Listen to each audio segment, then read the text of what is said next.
गम infection blood sugar control को और ख़राब करता है, ये सही है। जैसे क्या हुआ, आप जैसे डायबिटिक हुए, आपका ब्लड शुगर लेवल हाई हुआ, अब ब्लड शुगर लेवल हाई होने से आपको गम इन्फेक्शन हुआ, जिंजवाइटिस हुआ। डायबिटीज़ में क्या होता है ना कि हमारा ब्लड शुगर लेवल हाई हो जाता है। जब हमारे ब्लड में ब्लड शुगर लेवल हाई है तो ऑलरेडी हमारे माउथ में क्या है, बैक्टीरिया है, तो बैक्टीरिया को शुगर हाई मिलेगा, सलाइवा में आपका शुगर लेवल हाई रहेगा तो बैक्टीरियल ग्रोथ ज़्यादा होगा। जब बैक्टीरिया ज़्यादा होगा तो बैक्टीरियल इन्फेक्शन होगा। जब आपका गम में से ब्लीडिंग हो रहा है, स्वेलिंग गम है, पेन हो रहा है, तो आपको उसमें से बैड ब्रेथ आना, हीलिंग नहीं हो रहा है तो इन्फेक्टेड पार्ट आपके मुंह में है तो उसमें से बैड ब्रेथ आना आसान है। तो आपको जब भी डायबिटिक पेशेंट है तो उसमें से बैड ब्रेथ जरूर आएगा। आज हम बात करेंगे डायबिटीज़ के साथ दांतों का एक्चुअल में क्या कनेक्शन है। नमस्कार, मैं मौप्रिया और आज हमारे साथ है गौरी देवी हॉस्पिटल से डेंटल डिपार्टमेंट का dental surgeon doctor Renu Sharma. Ma'am, आपको बहुत बहुत स्वागत है। नमस्ते, मैं doctor Renu Sharma, consultant dental surgeon, Gauri Devi hospital से। मैम, पहले ही ये जानना चाहेंगे कि दांतों के साथ डायबिटीज़ का क्या कनेक्शन है। एक्चुअली डायबिटीज़ में क्या होता है ना कि हमारा ब्लड शुगर लेवल हाई हो जाता है। जब हमारे ब्लड में ब्लड शुगर लेवल हाई है तो ऑलरेडी हमारे माउथ में क्या है, बैक्टीरिया है, तो बैक्टीरिया को शुगर हाई मिलेगा, सलाइवा में आपका शुगर लेवल हाई रहेगा तो बैक्टीरियल ग्रोथ ज़्यादा होगा। जब बैक्टीरिया ज़्यादा होगा तो बैक्टीरियल इन्फेक्शन होगा तो हम लोग को प्रॉब्लम हो जाएगी। तो इसलिए टीथ का कनेक्शन, गम का रिलेशन आपका डायबिटिक्स से डायरेक्ट होता है, ये डायरेक्ट रिलेशनशिप है। डायबिटीज़ जिन लोगों के हैं उन लोगों का गम में ब्लीडिंग होता है ज़्यादा। हाँ, मैं आपको यही बोल रही थी कि डायबिटिक में क्या हुआ, आपका शुगर लेवल हाई हुआ तो हाई होने से क्या हुआ, आपका बैक्टीरियल ग्रोथ फ्लोरा जो माउथ में है वो बढ़ गया। साथ में क्या होता है, जब डायबिटिक पेशेंट है तो उसका हीलिंग कैपेसिटी डाउन हो गया, उसका हीलिंग कैपेसिटी ज़्यादा नहीं है, इम्यूनिटी भी डाउन हो गया। तो आपका इम्यूनिटी डाउन है, हीलिंग कैपेसिटी डाउन है, बैक्टीरियल ग्रोथ ज़्यादा है, बैक्टीरियल इन्फेक्शन ज़्यादा है, तो वो आपको गम में इफेक्ट करेगा, तो गम में से ब्लीडिंग होगा, गम इन्फ्लेमेशन होगा। तो जब भी पेशेंट डायबिटिक है तो उसको गम में से ब्लीडिंग ज़्यादा होता है। बैड ब्रीथ का भी कोई रिलेशन है इसके साथ? हाँ, हम जो ऐसे बोल रहे हैं कि डायबिटिक पेशेंट में आपका बैक्टीरियल इन्फेक्शन बढ़ गया है, बैक्टीरियल ग्रोथ, पैथोजेंस बढ़ गए हैं, तो बैक्टीरिया मतलब क्या, इन्फेक्शन, इन्फेक्शन मतलब बैड ब्रेथ। जब आपका गम में से ब्लीडिंग हो रहा है, स्वेलिंग गम है, पेन हो रहा है, तो आपको उसमें से बैड ब्रेथ आना, हीलिंग नहीं हो रहा है तो इन्फेक्टेड पार्ट आपके मुंह में है तो उसमें से बैड ब्रेथ आना आसान है। तो आपको जब भी डायबिटिक पेशेंट है तो उसमें से बैड ब्रेथ जरूर आएगा। मैम, क्या गम इन्फेक्शन ब्लड शुगर कंट्रोल को और ख़राब करता है? हाँ, एक्चुअली गम इन्फेक्शन ब्लड शुगर कंट्रोल को और ख़राब करता है, ये सही है। जैसे क्या हुआ, आप जैसे डायबिटिक हुए, आपका ब्लड शुगर लेवल हाई हुआ, अब ब्लड शुगर लेवल हाई होने से आपको गम इन्फेक्शन हुआ, जिंजवाइटिस हुआ, गम में रेडनेस ऑफ गम हुआ, जिंजवाइटिस हुआ, उसको भी आपने केयर नहीं किया तो आपको पेरियोडाइटिस हुआ। पेरियोडाइटिस मतलब गम का जहाँ से टीथ जुड़ा हुआ वो भी लूज़ हो गया, धीरे धीरे वो लूज टीथ गम में से निकल गया, आप मोबाइल हुआ, टीथ लॉस हुआ। दूसरा, गम में पेन है, स्वेलिंग है, आप च्यू प्रॉपर नहीं कर पा रहे हैं, ठीक है। दूसरा, च्यू प्रॉपर नहीं कर पा रहे, खाना ठीक से नहीं कर पा रहे, तो आपको क्या हो रहा है, वेट लॉस हो रहा है। जब वेट लॉस हो रहा है तो आपको स्ट्रेस हो रहा है कि मैं खाना भी नहीं खा रहा, प्रॉपर नहीं खा पा रहा, पेन है, स्वेलिंग है, अल्सरेशन है, कैविटी है, क्योंकि दांतों में जब आप डायबिटिक के दांतों में कैविटी भी बढ़ जाता है। दूसरा, जब दांतों में आपको कैविटी है, पेन भी है, खाना नहीं खा पा रहा है, आपको शुगर है, आपको जीरोस्टोमिया भी हो सकता है। जीरोस्टोमिया मतलब सलाइवा भी नहीं बन रहा है, सलाइवा नहीं बन रहा है तो कैविटी भी बढ़ गया है, पेन बढ़ गया है, गम में इन्फेक्शन है, अल्सरेशन है, खाना नहीं खा पा रहे हैं, स्ट्रेस बढ़ गया है, वेट लॉस हो गया है, तो क्या हुआ, आपका जो शुगर कंट्रोल वाला जो हार्मोन है वो आपको प्रॉब्लम क्रिएट कर देता है, आपका शुगर कंट्रोल में तकलीफ होगा।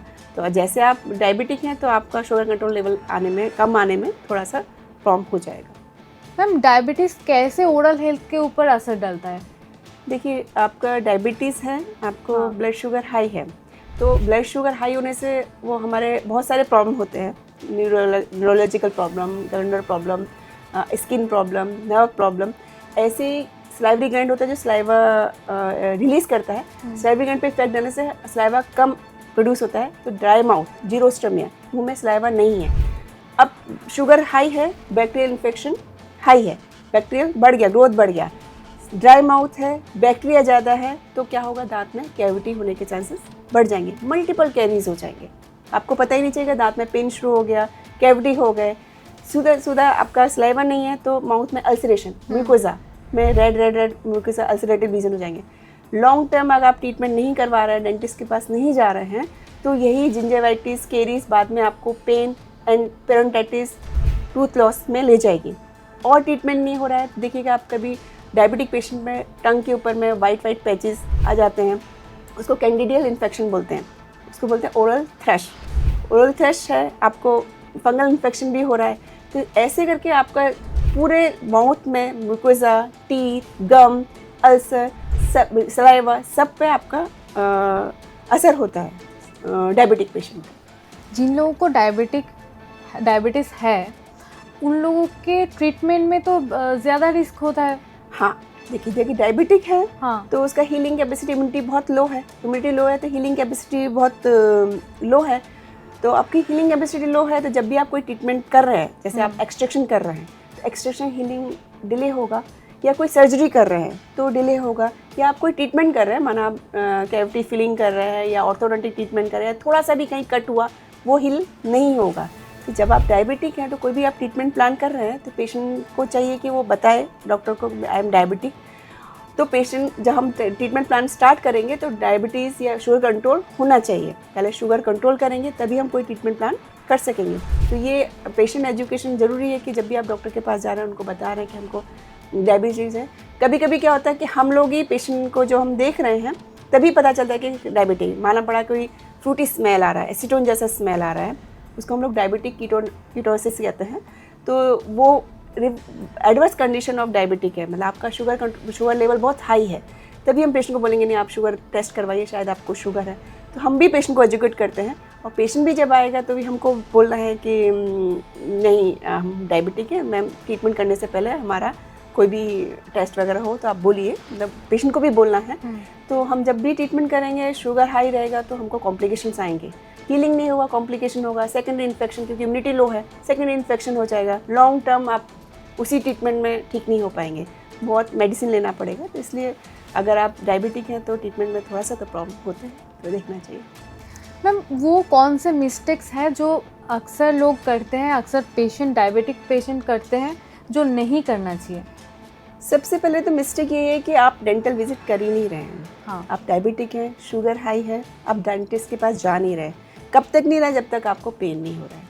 कब तक नहीं रहा? जैसे आपका ब्रश से टच करने से ब्लीडिंग ऑफ गम नहीं हो रहा है, या आपको लूज टीथ नहीं हो रहा है, या बैड ब्रेथ नहीं आ रहा है, तब तक आप डेंटिस्ट के पास विजिट नहीं करें। ये सबसे बड़ा मिस्टेक है। या आप स्मोकर हैं तो स्मोकिंग किए ही जा रहा है, ठीक है। तो ये मिस्टेक्स है जो शुगर पेशेंट को नहीं करना चाहिए। सबसे पहले आपको कुछ भी साइन दिखता है, टच करने से ब्लीडिंग हुआ, ब्रश करने से ब्लीडिंग हुआ, या स्मेल ज़्यादा आ रहा है, या कोई भी ऐसा कट हो रहा है वो हील ही नहीं हो रहा है बहुत दिन से, अल्सरेशन लगातार हुए जा रहा है, तो जल्दी जाके डेंटिस्ट के पास विजिट करना चाहिए, जिससे कि डेंटिस्ट जाके जल्दी से जल्दी ट्रीटमेंट कर सके।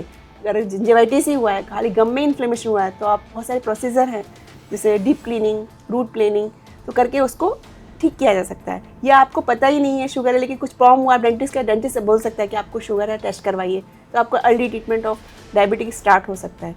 तो हम लोग ये मिस्टेक यही करते हैं कि हम लोग स्मोकिंग है, स्टॉप स्मोकिंग करना चाहिए। तो ये सब मिस्टेक कर जाते हैं जो हमको पता नहीं होता है, इसलिए ज़्यादा से जितना जल्दी हो सके एवरी 6 मंथ, एवरी 3 मंथ आपको डेंटल विजिट करना चाहिए। डायबिटीज़ पेशेंट को ओरल केयर कैसे करना चाहिए, डेली ओरल केयर? हाँ, ये तो बहुत इंपॉर्टेंट क्वेश्चन है कि डायबिटिक पेशेंट हैं आप, तो फर्स्ट तो जैसे ही आप डेंटिस्ट के पास जाएंगे तो सबसे पहले हम लोग का ही काम है कि हमको एजुकेट करना है पेशेंट को कि आपको ये करना चाहिए।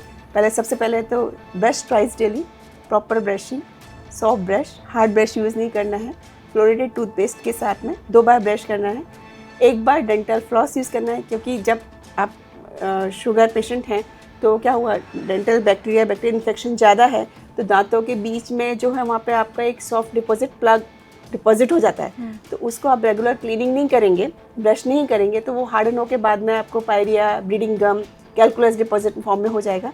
तो आपको 2 बार ब्रश, डेंटल फ्लॉस यूज़ करना चाहिए। साथ में एक anti bacterial mouth wash daily routine में रखना चाहिए, क्योंकि बैक्टीरियल इन्फेक्शन ज़्यादा है आपके मुंह में, शुगर है आपको तो आपको एक anti bacterial mouth wash daily use करना चाहिए। रेगुलर एवरी 6 मंथ में, एवरी 3 मंथ में डेंटल विजिट करना चाहिए। स्मोकिंग क्विट कर देना चाहिए, स्मोकिंग नहीं करना चाहिए। साथ में डाइट आपको एक हेल्दी डाइट रखना चाहिए।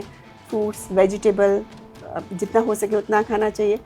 और सबसे ज़्यादा आपका लाइफ स्टाइल, अगर सैनिटरी लाइफ स्टाइल, तो आपको सुबह वॉकिंग ये सब करना चाहिए। और most of all for oral health के लिए आपको रेगुलर डेंटल विजिट में रहना चाहिए, जिससे कि अर्ली डायग्नोसिस हो सके, पेन ना हो, दांत में अर्ली केरीज हुआ है उसी को फीलिंग कर सके। मान लो पेन होगा तो आपको एडवांस ट्रीटमेंट में जाना पड़ेगा, रूट कैनल ट्रीटमेंट, एक्सट्रैक्शन, फिर इम्प्लांट।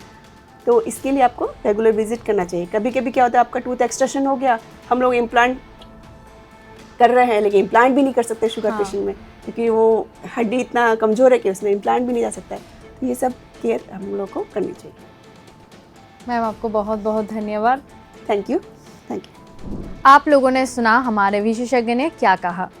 अगर इस बारे में और भी कुछ जानकारी चाहिए तो हमारा YouTube चैनल है, वहाँ कमेंट कर सकते हैं, या फिर हमारा गौरी देवी हॉस्पिटल्स का हेल्पलाइन नंबर दिया हुआ है, उस पर भी संपर्क कर सकते हैं। तब तक सुस्त रहिए, सचेत रहिए। धन्यवाद।